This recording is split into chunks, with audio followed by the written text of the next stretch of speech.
আপনারা জানেন এই সময়টা বরাদ্দ ডক্টর অঞ্জন ভট্টাচার্য এবং তার সিরিসি টিমের জন্য, অর্থাৎ অ্যাপেলো মাল্টি স্পেশালিটি হসপিটাল এবং চাইল্ড ডেভেলপমেন্ট সেন্টার। সেখানে তারা বহুধা বিস্তৃত কাজকর্ম করে থাকেন, সে ব্যাপারেও আপনারা সম্পূর্ণ অবগত। সিডিসিতে রয়েছেন paediatric physiotherapist, paediatric optometrist, psychologist বা ভিশন থেরাপিস্ট এবং আরও নানা মানুষ।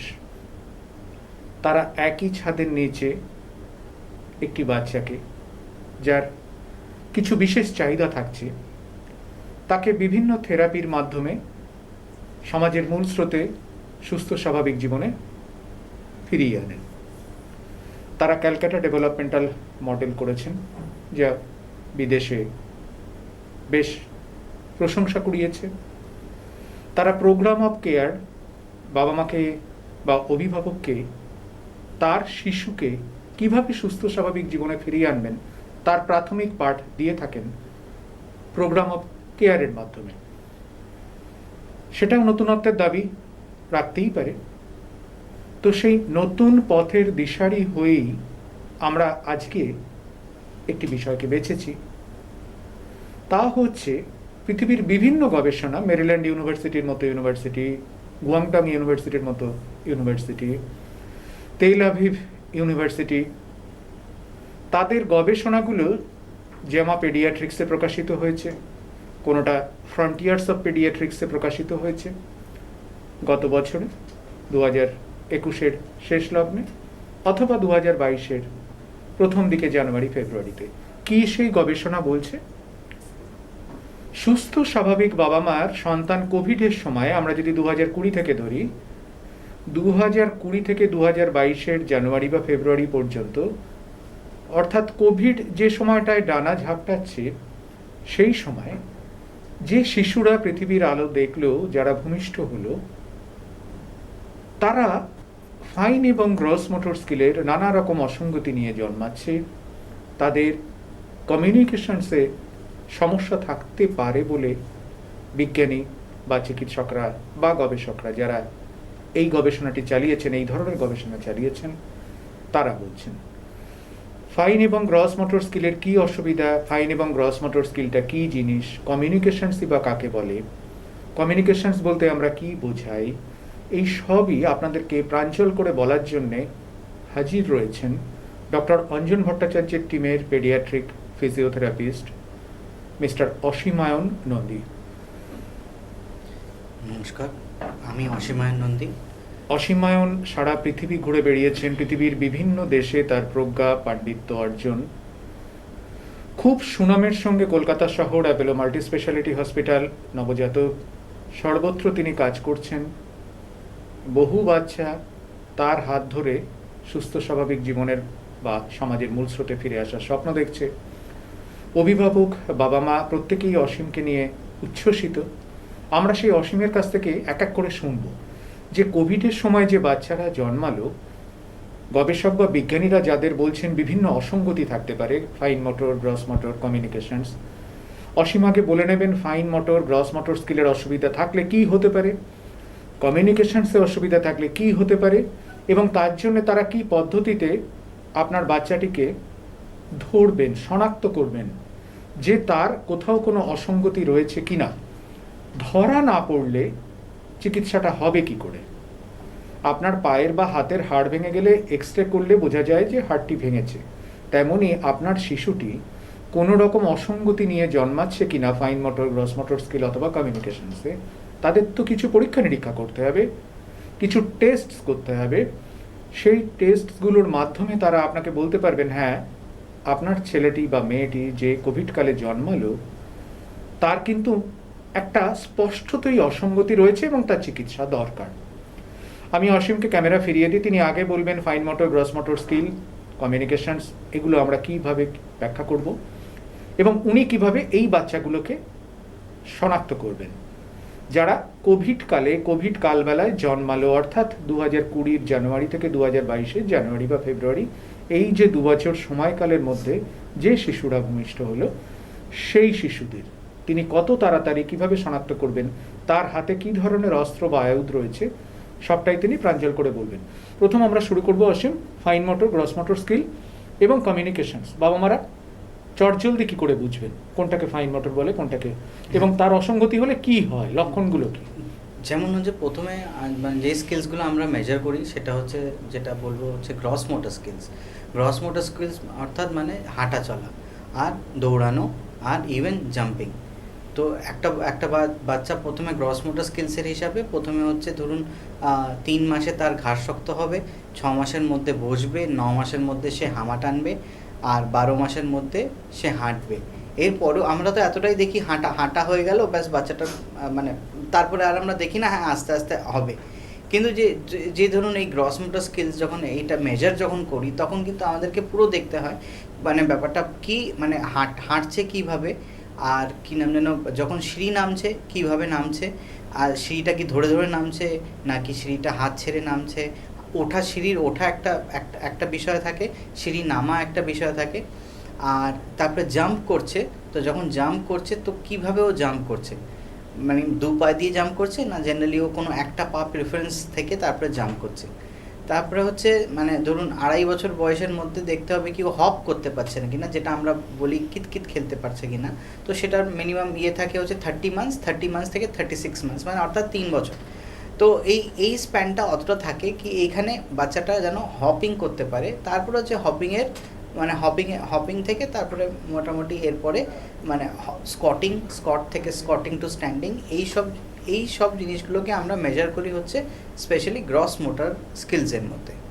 কামিং টু আমরা নেক্সট স্কিলটা যেটা নেব হচ্ছে fine motor skills. Fine motor স্কিলসের মধ্যে সবথেকে যেটা আর্লি সাইন্স যেটাকে বলে সেটা হচ্ছে ফার্স্ট হচ্ছে নিজের মুখে হাত দেওয়া, মুখে হাত থেকে মুখ মানে নিজে কোনো একটা খেলনা মুখে নেওয়া, তারপর মুখ থেকে মানে ওই দিকে ফেলে দেওয়া, মানে যেটাকে আমরা বলি away from the body, towards the body and away from the body.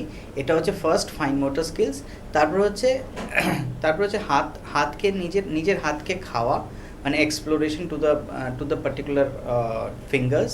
তারপরে হচ্ছে হাতটাকে ধরছে, মানে অবজেক্টটাকে কীভাবে ও ধরবে, আইদার 2 হাত দিয়ে কিংবা 1 হাত দিয়ে। তারপরে হচ্ছে ও যখন উবুর হয়ে নিজের কনুইতে নিজের ভরটা দেবে, কনুইয়ের ভরের ওপরে মানে কীভাবে ও কাজটা করছে সেটা দেখতে হবে স্পেশালি ফাইন মোটর স্কিলসে।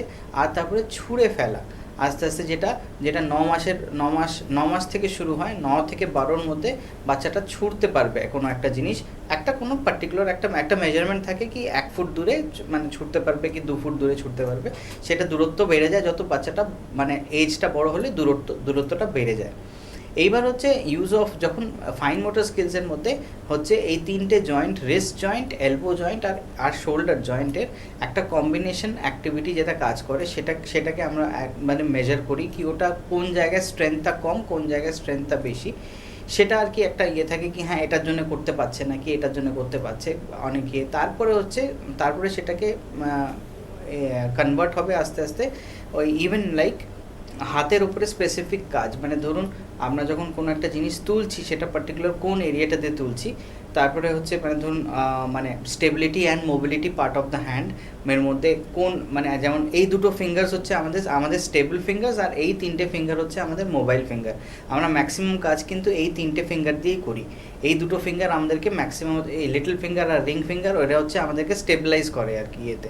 তো মোবিলিটি আর স্টেবিলিটির পার্টের মধ্যে এরপরে নেক্সট স্টেজ হবে হচ্ছে আপনার বাচ্চার হ্যান্ড রাইটিং স্কিলস, মানে বাচ্চাটা কীভাবে একটা পেন্সিলকে ধরে অ্যাপ্রোচ করছে, কীভাবে পেন্সিলকে ধরতে পারছে অ্যান্ড কী করে পেন্সিল দিয়ে লিখতে পারছে। এর প্রোজ অ্যান্ড কনস আছে কি, মানে ওটা আমরা এরপরে ডিসকাস করব। তারপরে নেক্সট স্কিল হচ্ছে adaptive behaviour skills. Adaptive behaviour skills মানে একটা বাচ্চা কীভাবে অ্যাডাপ্ট করছে একটা এনভায়রনমেন্টের মধ্যে। এনভায়রনমেন্ট মানে হচ্ছে সেটা এনভায়রনমেন্টটা আইদার হোম হতে পারে কিংবা স্কুল হতে পারে কিংবা কোনো একটা আননোন প্লেস হতে পারে যেখানে ঘুরতে গেল। এই ম্যাক্সিমাম 3টে এরিয়াসগুলো নিয়ে আগে মেজারমেন্ট হয় কি কোন এরিয়াতে কতটা অ্যাডাপ্ট করতে পারছে, নিজেকে মানিয়ে নিতে পারছে। তারপরে হচ্ছে আপনার সোশ্যাল ইমোশনাল স্কেল, যেটা হচ্ছে সবথেকে খুব যেটা ইম্পর্টেন্ট আর কি, যেটা স্কেল যেটা আমাদের কমিউনিকেশনটাকে ইমপ্রুভ করে। কারণ কি এক কমিউনিকেশনের সঙ্গে ইমোশন একদম আছেই আছে। তো সোশ্যাল ইমোশনাল স্কেল মানে হচ্ছে প্রথমে দেখা যায় কি বাচ্চাটা নিজে মাকে কিংবা ফেস রিডিং করতে পারছে কিনা, যেটাকে আমরা বলি সোশ্যাল স্মাইল, মানে দেখে হাসছে কিনা। ওটা হচ্ছে ফার্স্ট স্টেজ, যেটা মানে একটা সোশ্যাল ইমোশনাল স্কেলের মধ্যে থাকবে কি স্মাইলস, whether the child, একটা বাচ্চা আর একজনকে দেখে কিংবা নিজের মাকে দেখে হাসছে কিনা, নিজের কাউকে দেখে হাসছে কিনা। তারপরে জিনিসটা সোশ্যাল হতে থাকবে কি অন্যদেরকে দেখে হাসছে কিনা। এটার মধ্যে ফেস টু ফেস ইন্টারাকশনটা খুবই ইম্পর্টেন্ট। তারপরে আস্তে আস্তে এই সোশ্যাল ইমোশনটা আস্তে আস্তে ইমপ্রুভ করবে হচ্ছে মানে পার্টিকুলার মানে শোয়িং আপ স্কিলসের মধ্যে। মানে ধরুন কোনো একটা খেলনা নিয়ে খেলছে, সেই খেলনাটা দিয়ে যদি ওই খেলনাটা যদি সলভ করতে পারলো, সামথিং লাইক মানে ধরুন টাওয়ার, সিম্পল একটা 6-7 মান্থসের একটা মানে একটা অ্যাক্টিভিটি বলছি। ধরুন 7টা দিয়ে একটা টাওয়ার বানাতে হবে, 7টা দিয়ে মানে গোল গোল গোল গোল করে সাজানো থাকে, বড় গোল থেকে ছোট গোল এতটা মন্দিরের মতো উঁচু হলো, হ্যাঁ ওই গোলগুলোকে ঠিকঠাক সাজানো রং অনুযায়ী। হ্যাঁ, টাওয়ারটা যদি ও যদি কমপ্লিট করে, যদি ও নিজে খুশি হয়, তার মানে that is a social emotional scale. ওটা ওর মধ্যে আমরা ইয়ে করবো। কিন্তু হ্যাঁ, যদি টাওয়ারটা বানাচ্ছে, হয়তো অ্যাক্টিভিটি আমরা হয়তো যেই সময় আমরা টেস্ট কোনো ইয়েটা করছি, কোনো একটা অ্যাক্টিভিটি করাচ্ছি, অবজারভেশন কিন্তু দুটো দিকেই থাকে। মানে একটা হচ্ছে কি রিংগুলোকে কী করে ওঠালো কিংবা জিনিসটাকে কীভাবে ধরলো ফাইন মোটরে চলে গেল। ধরার পরে যদি ও খুশি হয়, তাহলে কিন্তু ওটা সঙ্গে সঙ্গে সোশ্যাল ইমোশনাল এরিয়ার মধ্যে চলে যাবে, সেখানে স্কোর হয়ে যাবে আর কি, কতটা ও সোশ্যালি মানে ওই জিনিসটাকে অ্যাকমপ্লিশ করতে পারে, কতটা ইয়ে করলো। এইবার হচ্ছে খেলা, তারপরে সোশ্যাল ইমোশনাল চলে যায় হচ্ছে আপনার জেনারেলি প্লে এরিয়াতে মানে পার্টিকুলার যদি কোনো একটা জিনিস নিয়ে খেলছে, যদি একটা জিনিস নিয়ে অনেকক্ষণ খেলতে পারলো, তাহলে ওটা দেখতে হয় কতক্ষণ খেলতে পারলো। তারপরে হচ্ছে যদি সামনে দুটো কিংবা তিনটে জিনিস দিয়ে দেওয়া হয়, ওই তিনটে জিনিসকে একটা অবজেক্ট প্লে, মানে ধরুন ওই তিনটে জিনিস নিয়ে একটা যদি ও প্রিটেন্ড টাইপ অফ প্লে যদি করতে পারে, এক্স্যাক্ট ওয়ার্ডটা হচ্ছে প্রিটেন্ড প্লে, যদি ও প্রিটেন্ড প্লে খেলতে পারে, তাহলে মানে আমরা বাংলায় বলি মিছিমিছি, মানে হ্যাঁ মিছিমিছি একটা কিছু করছে, রান্নাবাটি খেলছে, ও আসলকে নকল করার চেষ্টা করছে। হ্যাঁ, ওটা একটা করছে প্রিটেন্ড। আর যদি রান্নাবাটিটাকে যদি কারেক্টলি যদি খেলতে পারে, মানে ধরুন ঠিক জায়গায় ওভেনের ওপরে রেখে দিল, কিংবা রান্নাবাটি দিয়ে একবার নিজের মায়ের নকল করলো কি এইভাবে ইয়ে করছে, তো ওইটার একটা আলাদা একটা স্কোরিং থাকে। তারপরে আমরা চলে আসবো, এরপরে হচ্ছে প্রিটেন্ড, যখন হচ্ছে 2 অবজেক্টস নিয়ে যদি খেলতে পারছে, তখন আমরা কমপ্লেক্স দিয়ে দেবো। মানে ধরুন দুটো টেডি বিয়ার আর একটা মানে আর একটা কোনো অন্য একটা মানে অবজেক্ট দিয়ে দিলাম, যেটাতে ও খেলবে ওটাতে পার্টিকুলার এতে। তো ওই 3টে অবজেক্টকে মিলে মিশে একসঙ্গে সবাইকে মানে যদি একটা কম্বাইন্ড প্লে যদি একটা করে নিতে পারলো, তো ইটস লাইক যেটা এক্স্যাক্টলি বলে হচ্ছে মেক বিলিভ প্লে। তো মেক বিলিভ প্লে এটাকে এবার নেক্সট লেভেল, তারও কমপ্লেক্স মেক বিলিভেও যাবে। তো কমপ্লেক্স মেক বিলিভও যদি চলে আসে, তখন সেটা আর একটা সোশ্যাল ইমোশনাল এরিয়ার মধ্যে সেটা আর একটা স্কোর হয়।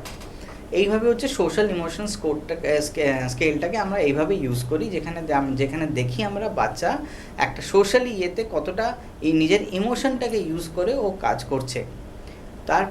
তারপরে এবার চলে আসবো আমরা কমিউনিকেশন এরিয়া, মানে যেটা হচ্ছে পার্টিকুলার কমিউনিকেশন ইয়েতের মধ্যে যেটা দুভাগে ভাগ করা আছে।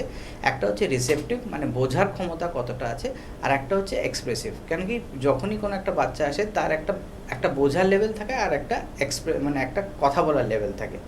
তো বোঝার লেভেলটা যেটাকে বলে রিসেপটিভ কমিউনিকেশন, সেটা আমরা দেখি পার্টিকুলারলি আমরা কোশ্চেন্স, মানে প্রথম আজকে মানে যেটা ইম্পর্টেন্ট, যেটা হচ্ছে পয়েন্টিং, মানে যেটা আবার রিসেপটিভ কমিউনিকেশন আর অ্যাজ ওয়েল অ্যাজ কগনিশন, মানে যেটা বুদ্ধিটা যেটা ইয়ে হয়, সেই এরিয়াটাও আছে। তো ধরুন ওই দুটো এরিয়া নিয়েই আর কি কাজ হয়। তো রিসেপটিভ কমিউনিকেশনের মধ্যে আমরা জিজ্ঞেস করতে থাকি কি মানে কি করে কি এটাতে কি হলো, এটা কোনটা, মানে ধরুন একটা 16 মাসের বাচ্চাকে আমরা জিজ্ঞেস করব এটা কোথায়, বেলুন কোথায় কিংবা বল কোথায়, তাহলে আমরা মানে যেটা ইয়ে করা যায় কি হ্যাঁ, ও যদি আঙুল দিয়ে দেখিয়ে দেয় তাহলে সেটা একটা স্কোর আছে, কিন্তু যদি খালি চোখ দিয়ে দেখায় তাহলে ওটা আই পয়েন্টিংয়ের স্কোর আছে। ইটস লাইক মানে ফিঙ্গার পয়েন্টিংটা এখনও ইয়েট টু বি ডেভেলপড। কিংবা এবার আমরা দূরের অবজেক্ট দিয়ে দেখাবো সেটা কোথায়, যদি ও দূরে যদি পয়েন্ট করে তাহলে সেটা আর একটা স্কোর আছে। তো ফার নিয়ার অবজেক্টস বলে যেটাকে, মানে কাছের অবজেক্টসগুলোকে পয়েন্ট করা, আর একটা হচ্ছে ফার অবজেক্টস পয়েন্ট করা, মানে দূরের অবজেক্টকে পয়েন্ট করা, ডিফারেন্ট স্কোর আছে। এরপরে আমরা জিজ্ঞেস করবো এর বল কোথায়, ওর বল কোথায়, মানে যেটা হচ্ছে আর কি পজেসিভস। তারপরে হচ্ছে আমরা অনেক মানে এরপরে ভার্বস বেড়ে যাবে, ভার্বিং এন্ড, অনেকগুলো বল কোথায়। তো তো ওকে ওকে ওই দিকে পয়েন্ট করতে হবে যেখানে অনেকগুলো বল আছে। মানে এইটা হচ্ছে রিসেপটিভ কমিউনিকেশন, কীভাবে একটা বাচ্চা বুঝবে কী করতে হবে। ওকে মানে অপোজিটে যে বসে আছে, মানে ধরুন এক্সামিনার আর হু এভার ইট ইজ, ও যেন বোঝে অন্যদের কথা, কতটা বুঝতে পারছে। রিসেপটিভ কমিউনিকেশনের পরে হচ্ছে এক্সপ্রেসিভ কমিউনিকেশন, কি বাচ্চাটা কতটা কথা বলছে, মানে ধরুন ফার্স্ট হচ্ছে ভোক্যাবুলারি, আমরা দেখি ও কতটা কথা বলে একটা খেলার মধ্যে। তারপরে আস্তে আস্তে আমরা মানে যেটা মানে পার্টিকুলার ডাইরেক্ট রিয়েল অবজেক্টস আমরা দিই, সেখানে ওকে একটা বাচ্চাকে বলতে হবে কি এটা কি, আর মানে বিভিন্ন ধরনের। তারপরে হচ্ছে যখন আমরা কোনো মানে ধরুন অবজেক্ট, মানে এরপরে আরও জিনিসটা কমপ্লেক্স হয়ে যায়, যে ধরুন 2 বছর বয়সের মধ্যে আমরা দেখি আমরা নেগেশন সেন্টেন্স দিই, যেটা বলে হচ্ছে আমরা মানে ধরুন মানে এটা পারবে কি এটা পারবে না, এটা করতে পারবে কি এটা করতে পারবে না। তো ওই জিনিসটা মানে এটা করো না কিন্তু ওইটা করো, তো ওই জিনিসটা বলতে পারছে কিনা, নেগেশন ইউজ করতে পারছে কিনা, নো ইউজ করতে পারছে কিনা, ইয়েস ইউজ করতে পারছে কিনা। তো এই জিনিসগুলো আমরা মেজার করি থ্রু। আচ্ছা অসীম, আমরা যে গবেষণাটার কথা বলছি তা সেখানে একটা সোশ্যাল কমিউনিকেশনসের কথা বলা হচ্ছে। গ্রসলি তারা বলছেন যে এই বাচ্চাটা ভবিষ্যতে স্কুল কলেজে তার বন্ধু বান্ধবদের সঙ্গে মেলামেশা করতে পারবে না। হ্যাঁ, এবার আমি চলে আসছি, যখন আমরা এটা সোশ্যাল কমিউনিকেশন যখন চলে আসছে, সোশ্যাল কমিউনিকেশনের মধ্যে সবথেকে বড় জিনিসটা হচ্ছে, একটা হচ্ছে মানে যেটা pre requisite of social communication হচ্ছে, একটা হচ্ছে আই কন্ট্যাক্ট, আর একটা হচ্ছে হয়তো কথা বলছে, আপনার হয়তো এরকমও দেখতে পেয়েছেন, হয়তো কথা বলছে কিন্তু ওদের সামনে কথা বলছে না, কিংবা ওদের সঙ্গে কথা বলছে না, কিন্তু এমনিতে কিন্তু ঘরে দেখা যায় কি ঘরে হয়তো মা বাবার সাথে কথা বলছে। তো এই পার্টিকুলার ইয়েকে যখন সোশ্যাল কমিউনিকেশনের মধ্যে যখন প্রবলেম হচ্ছে, মানে যেটা হয় তখন হচ্ছে যেটা আমরা বলি হচ্ছে ইজিলি কনভারসেশন করতে পারে না। মানে ধরুন হয়তো কাজ করে দিল, টিচার বললো এই কাজটা করে দিতে, তা কাজ করে দিল, কিন্তু ওনাকে তো সাবমিট করতে হবে, বাচ্চাটাকে সাবমিট করতে হবে টিচারের কাছে, তাহলে টিচার অ্যাকসেপ্ট করবে। তো ধরুন সাবমিশনটা পারলো না। তো এই এরিয়াসগুলো আছে যেটা, কিংবা হচ্ছে আর একটা প্রবলেম যেটা হয় ম্যাক্সিমাম, মানে হয়তো একটা বন্ধুর সঙ্গে কথা বললো, দিয়ে তারপরে আর একটা বন্ধুর সঙ্গে কথা বললো না, দিয়ে ওই বন্ধুটা আবার ওকে বুলি করলো। তখন মানে এই জিনিসটা মানে সোশ্যাল কমিউনিকেশন মানে এতটা স্ট্রং, মানে ধরুন যদিও একটা বাচ্চা যদি কথা না বলতে পারে, তাহলে সেকেন্ড বাচ্চা কিন্তু বাচ্চাদের মতো সেকেন্ড বাচ্চা আবার ওকে বুলি করবে, এটা তো নোন ফ্যাক্ট। কিন্তু তাই জন্য আর কি মানে সোশ্যাল কমিউনিকেশনটা আমাদের তাই মানে জেনারেলি যদি আমরা দেখতে পারি কি এটার মধ্যে মানে এটা একটা এরিয়া যেখানে যে কি প্রবলেম্যাটিক হতে পারে, তো ওকে আমরা ওই বাচ্চাটাকে সোশ্যাল কমিউনিকেশন ইয়েতে করার জন্য জেনারেলি গ্রুপ থেরাপি যেটা কাজ হয় খুব ভালো কাজ হয়। তাই জন্য আর্লি গ্রুপ থেরাপিতে আর্লি ইন্টারভেনশনের মধ্যে যেটা আমরা করি হচ্ছে খুব এনকারেজ করি আমরা গ্রুপ থেরাপি। মানে অনেকগুলো বাচ্চা একসঙ্গে থাকলে আপনাদেরও বুঝতে সুবিধা এবং এই সোশ্যাল কমিউনিকেশনের জায়গাটা একদম পরিষ্কার হয়ে যায়। হ্যাঁ, একদম। আচ্ছা অসীম, এই যে ফাইন মোটর এবং গ্রস মোটর স্কেলের এত অসঙ্গতির কথা আমরা শুনলাম, যে তার হাঁটা চলা থেকে পেন্সিল ধরা সবটাই ব্যাহত হচ্ছে, তো এটা আমরা প্রথমে বুঝবো।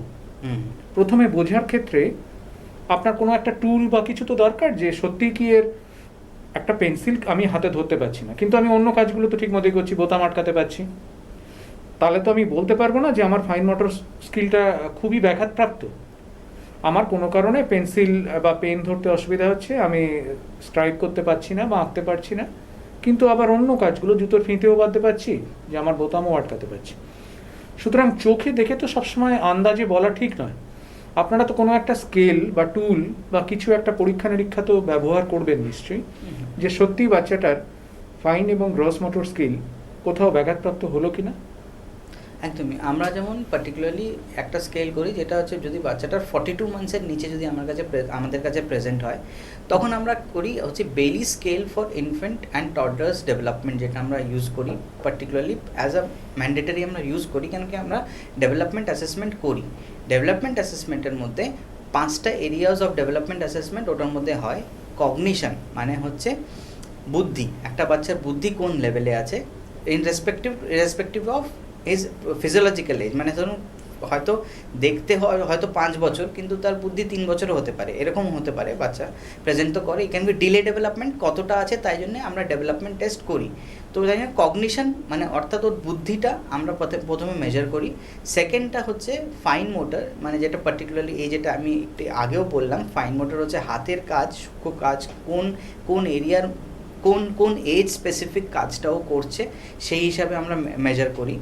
তারপর হচ্ছে রিসেপটিভ কমিউনিকেশন, কতটা বুঝছে, কথা কতটা বুঝছে সেটা আমরা মেজার করি। তারপরে আরেকটা এরিয়া আছে যেটাকে বলা হয় এক্সপ্রেসিভ কমিউনিকেশন, কতটা কথা বলছে সেটা আমরা মেজার করি। গ্রস মোটর স্কিলস মেজার করি। সোশ্যাল ইমোশনাল মানে হচ্ছে ও ইমোশনালি কতটা ডেভেলপ আছে সেটা আমরা দেখি। আর হচ্ছে অ্যাডাপটিভ বিহেভিয়ার স্কেল, যেটা হচ্ছে অ্যাডাপটিভ মানে এনভায়রনমেন্টে, অন্য এনভায়রনমেন্টে কতটা অ্যাডাপ্ট করতে পারছে according to that particular age. তো ওই হিসাবে আর কি পুরো এই Bayley's scales for infant and toddlers development মানে এটা অ্যাসেসমেন্টটা আমরা ইউজ করি। এটাতে আমরা বুঝি কি বাচ্চা কতটা ডিলে আছে। আচ্ছা, এই যে বিভিন্ন, এটা কত সময় লাগে মোটামুটি? এটা মিনিমাম 30 মিনিটস থেকে 45 মিনিটসের মতন সময় লাগে করতে। একদিনেই হয়ে যায়? হ্যাঁ হ্যাঁ, মানে একদিনেই আপনি ধরে দিতে পারবেন যে বাচ্চাটার ফাইন এবং গ্রস মোটর স্কিল এবং কমিউনিকেশনসে কিছু ঘোট পাকিয়ে রয়েছে? হ্যাঁ হ্যাঁ একদম। আচ্ছা, এইবার তো চিকিৎসা শুরু হবে। হ্যাঁ, আমরা এই বেইলি স্কেলটাকে আরেকবার যদি একটু ভালো করে শুনি, যে বেইলি স্কেলটা দিয়ে আমরা এই যে কোভিডের সময়কার বাচ্চা যাদের কথা বলার চেষ্টা করছি, যাদের হয়তো 2 বছর বয়স, আপনি বললেন এটা কত মাস বয়স অবধি করা যেতে পারে? 42 মান্থস। 42 মান্থস অবধি করা যেতে পারে। 24 48 যদি প্রায় 4 বছর, প্রায় 4 বছর অবধি এই পরীক্ষাটি অর্থাৎ বেইলিজ অ্যাসেসমেন্টটি করা যেতে পারে। এবং এই আমরা যে গবেষণাগুলোর কথা বলছি, অর্থাৎ মেরিল্যান্ড ইউনিভার্সিটি বা তেল আভিভ ইউনিভার্সিটি বা গুয়াংডাং ইউনিভার্সিটি যারা করেছেন, যাদের গবেষণার ফল জামা পেডিয়াট্রিক্স বা ফ্রন্টিয়ার অফ পেডিয়াট্রিক্সে প্রকাশিত হয়েছে, সেই বাচ্চা তারা কিন্তু বাবা মার কারোর কোভিড হয়নি, আবারও বলা, বাবা মা কেউ কোভিডে আক্রান্ত হয়নি এমন বাচ্চা, সুস্থ স্বাভাবিক বাবা মার সন্তান, তার মস্তিষ্কের মধ্যে এক অদ্ভুত খেলা চলছে। সেই খেলার কারণ হচ্ছে মার মানসিক চাপ। কোভিডের সময় হয়তো চাকরি চলে গেছে, কোভিডের সময় কাজ হারিয়েছেন বাবা, কর্মরতা মা তিনিও হয়তো কাজ হারিয়েছেন, বা মানসিক চাপ, তিনি তার গাইনোকোলজিস্টের কাছে ঠিকমতো সময় পৌঁছতে পারেননি, গাইনোকোলজিস্ট বসেননি, তিনি ভাবছেন তার গর্ভের সন্তানকে কি করে রক্ষা করবেন যদি তার কোভিড হয়। এই বহুবিধ চাপ তার মস্তিষ্কের মাধ্যমে সঙ্গোপনে সঞ্চারিত হয়ে গেল শিশুটির মস্তিষ্কে। কেউ বাইরে থেকে টের পেল না। বিজ্ঞানীরা দেখেছেন যে কোনো অতিমারির পরে বিভিন্ন ক্ষেত্রে বাচ্চাদের অসঙ্গতি দেখা যায়। যেমন ম্যাথমেটিক্যাল স্কিল, ল্যাঙ্গুয়েজ স্কিল অতিমারির পরে অনেকটাই ধসে পড়ে। সেই ধারণার বশবর্তী হয়ে কিন্তু তারা গবেষণাটি শুরু করেছিলেন এবং দেখা গেল যে কোভিডে যে বাচ্চা জন্মাচ্ছে বাবা মা সম্পূর্ণ সুস্থ থাকা অবস্থায়, আমরা দেখছি তারা সম্পূর্ণ সুস্থ, তাদের কোভিড হয়নি, কিন্তু মানসিক অসুস্থতা এতটাই প্রবল এবং সেটাকে এখনো ঠিক রোগ বলে ধরা হয় না।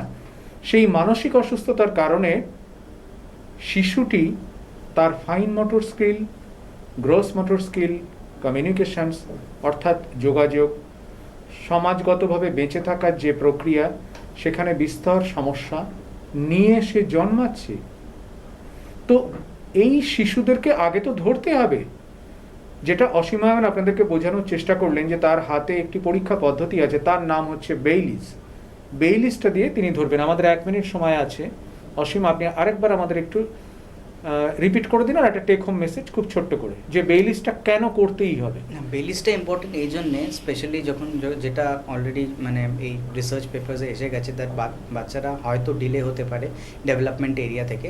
তো এটা হচ্ছে জেনারেলি হচ্ছে আপনার ডেভেলপমেন্ট স্কেল, যেটা আর কি করিয়ে রাখলে বোঝা যাবে কি কতটা বাচ্চাটা ডিলে।